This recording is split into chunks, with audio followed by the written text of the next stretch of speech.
রাহুল আর মধুরিমার পরিচয় হয়েছিল একেবারে সাধারণভাবে। কলেজ জীবনের বন্ধু হয়ে ধীরে ধীরে তাদের বন্ধুত্ব রূপ নেয় গভীর ভালোবাসায়।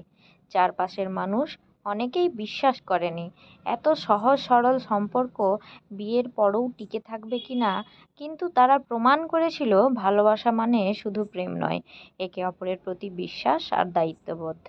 বিয়ের পর মধুরিমা এসে উঠল রাহুলের ছোট্ট বাড়িতে। দেওয়ালে চুলকাম উঠে গেছে, ঘরে আলো বাতাস বেশি ঢোকে না, তবুও দুজনের চোখে সেই ঘরটাই যেন হয়ে উঠেছিল পৃথিবীর সবচেয়ে সুন্দর জায়গা।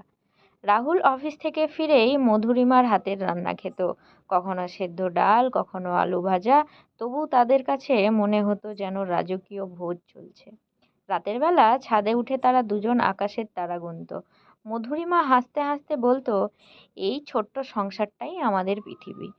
রাহুল মৃদু হেসে উত্তর দিত, আর তুমি সেই পৃথিবীর সবচেয়ে বড় উপহার। কয়েক বছরের মধ্যেই সংসারের দায়িত্ব বেড়ে গেল। রাহুলের বেতন কমলো, খুব অল্প। সংসারে টানাপোড়েন লেগেই থাকতো। তবু মধুরিমা কখনো অভিযোগ করেনি। নিজের শখ আহ্লাদ সব ত্যাগ করে শুধু বলতো, আমার স্বপ্ন তোমার স্বপ্নের ভেতরেই আছে। কখনো রাতে রাহুল ক্লান্ত হয়ে ঘরে ফিরতো, তখন মধুরিমা তার মাথায় হাত বুলিয়ে দিত।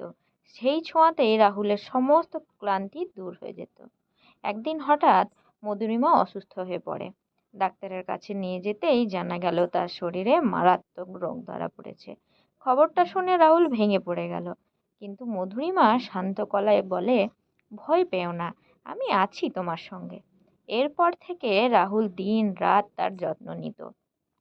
অফিস থেকে সরাসরি হাসপাতাল, রাত জেগে বিছানার পাশে বসা, সবই করতো বিন্দু মাত্র বিরক্ত ছাড়াই।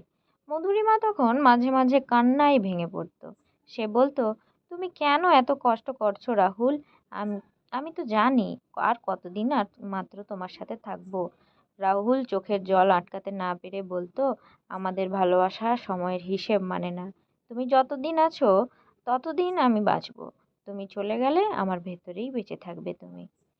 দিন কেটে যায়, রোগ আরও বেড়ে যায়। একদিন গভীর রাতে হাসপাতালের বিছানায় শুয়ে মধুরিমা রাহুলের হাত শক্ত করে ধরে বলল, আমাকে ভুলে যেও না রাহুল, যদি পরের জন্ম থাকে আবার শুধু তোমাকেই চাই।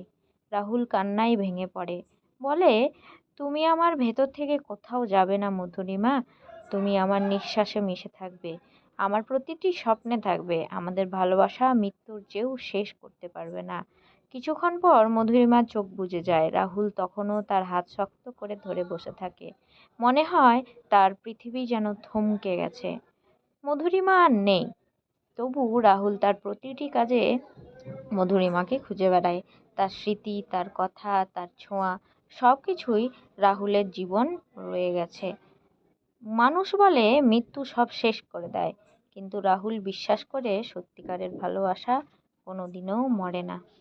এরকম সত্যিই ভালোবাসার গল্পগুলো শোনার পরে আমাদের মনের মধ্যে কোথাও না কোথাও আশা জাগে যে আমরা এভাবেই কিন্তু আমাদের জীবনসঙ্গীর কাছে পাশে থেকেই কেটে যাব। কিন্তু বাস্তব জীবনের সাথে তাল মিলিয়ে কোথাও কোথাও নিজস্ব মানুষগুলোই কখন পাল্টে যায় কোনো বোঝা যায় না।